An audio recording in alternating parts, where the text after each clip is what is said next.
everybody. Right, so chapter 2 today of Coraline.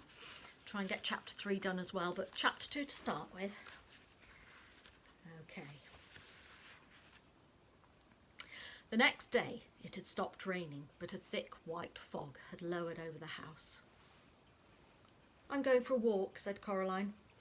"Don't go too far," said her mother, "and dress up warmly." Coraline put on her blue coat with a hood, her red scarf and her yellow Wellington boots. She went out.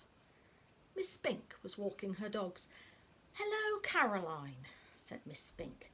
"Rotten weather." "Yes," said Coraline. "I played Portia once," said Miss Spink. "Miss Forcible talks about her Ophelia, but it was my Portia they came to see when we trod the boards." Miss Spink was bundled up in pullovers and cardigans, so she seemed more small and circular than ever. She looked like a large fluffy egg. She wore thick glasses that made her eyes seem huge. "They used to send flowers to my dressing room. They did," she said. "Who did?" asked Caroline. Miss Spink looked around cautiously, looking firstly over one shoulder and then over the other, peering into the mist as though someone might be listening. "Men," she whispered. Then she tugged the dogs to heel and waddled off back towards the house. Coraline continued her walk. She was 3/4 of the way round the house when she saw Miss Forcible standing in the door to the flat that she shared with Miss Spink. "Have you seen Miss Spink, Caroline?" Coraline told her she had, and Miss Spink was out walking the dogs. "I do hope she doesn't get lost. It'll bring on her shingles if she does. You'll see," said Miss Forcible.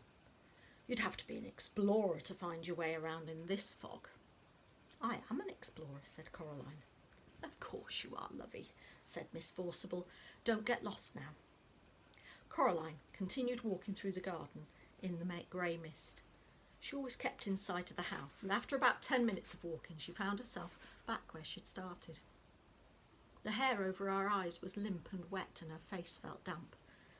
"Ahoy, Caroline!"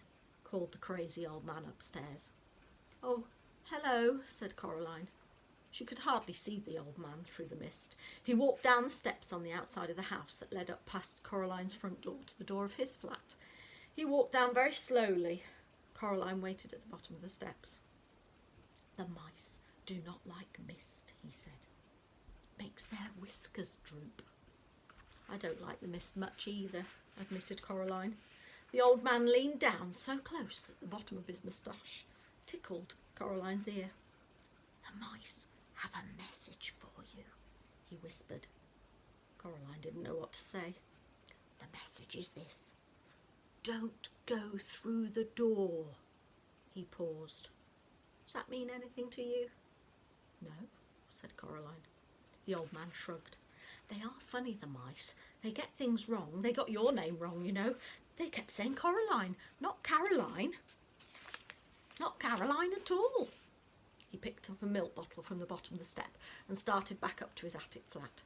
Coraline went indoors. Her mother was working in her study. Her mother's study smelt of flowers. "What shall I do?" asked Coraline. "When do you go back to school?" asked her mother. "Next week," said Coraline. Said her mother. "I suppose I shall have to get you new school clothes. Remind me, dear, or else I'll forget." And she went back to typing things on the computer screen. "What shall I do?" repeated Coraline. "Draw something." Her mother passed her a sheet of paper and a ballpoint pen. Coraline tried drawing the mist, and after 10 minutes drawing, she still had a white sheet of paper with mist written on in one corner in slightly wiggly letters. She grunted and passed it to her mother. "Very modern, dear," said Coraline's mother. Coraline crept into the drawing room and tried to open the old door in the corner. It was locked once more. She supposed her mother must have locked it again, and she shrugged. Coraline went to see her father. He had his back to the door as he typed. "Go away," he said cheerfully as she walked in. "I'm bored," she said. "Learn how to tap dance," he suggested without turning round. Coraline shook her head. "Why don't you play with me?" she asked. "Busy," he said. Working, he added. He still hadn't turned round to look at her. Why don't you go and bother Miss Spink and Miss Forcible? Coraline put on her coat and pulled up her hood and went out of the house. She went down the steps and rang the door of Miss Spink and Miss Forcible's flat. Coraline could hear a frenzied woofing as the Scotty dogs ran about in the hall, and after a while Miss Spink opened the door. Oh, it's you, Coraline, she said. Angus, Hamish, Bruce, down now, lovies. It's only Caroline. Come in, dear. Would you like a cup of tea? The flat smelt of furniture polish and dogs. Yes, please, said Coraline. Miss Spink led her into a dusty little room which she called the parlour. On the walls were black and white photographs of pretty women and theatre programmes in frames. Miss Forcible was sitting in one of the armchairs, knitting hard. Miss Spink poured Coraline a cup of tea in a little pink bone china cup with a saucer and gave her a dry Garibaldi biscuit to go with it. Miss Forcible looked at Miss Spink, picked up her knitting and took a deep breath. Anyway, April, as I was saying, you still have to admit there's life in the old dog yet, she said. Miriam, dear, neither of us is as young as we were. Madame Arcady, replied Miss Forcible. The nurse in Romeo, Lady Bracknell. Character parts, they can't retire you from the stage. Now, Miriam, we agreed, said Miss Spink. Coraline wondered if they'd forgotten she was there. They weren't making much sense, and she decided they were having an argument as old and as comfortable as an armchair. The kind of argument that no one ever really wins or loses, but which can go on forever, if both parties are willing. She sipped her tea. I'll read your leaves if you want, Caroline. Sorry, said Coraline. They're tea leaves, dear. I'll read your fortune.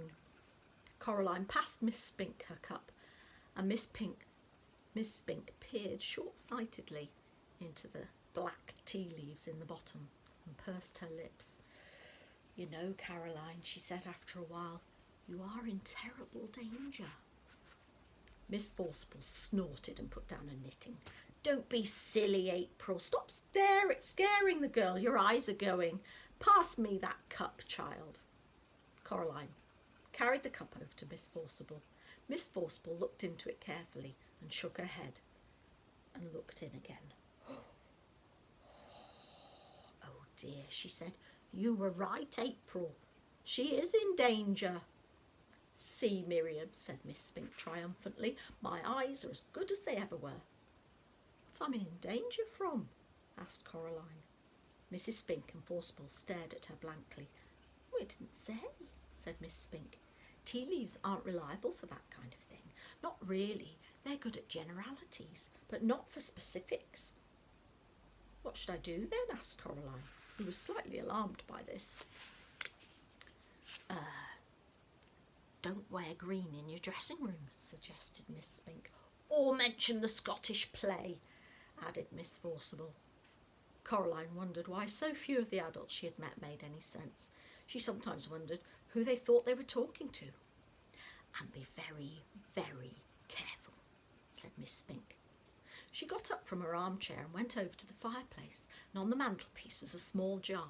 Miss Spink took the top off the jar and began to pull things out of it. A tiny china duck, a thimble, a strange little brass coin, 2 paper clips, and a stone with a hole in it. She passed Coraline the stone with the hole in it. What's it for? Asked Coraline. The hole went all the way through the middle of the stone. She held it up at the window and looked through it. It might help, said Miss Spink. They're good for bad things sometimes. I've got a little picture somewhere of this. There we go. You can see that.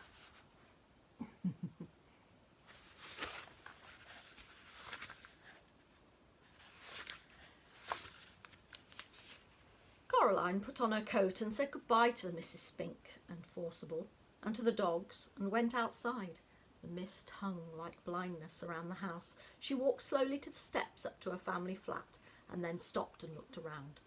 In the mist, it was a ghost world. In danger, thought Coraline to herself. That sounded exciting. It didn't sound like a bad thing. Not really.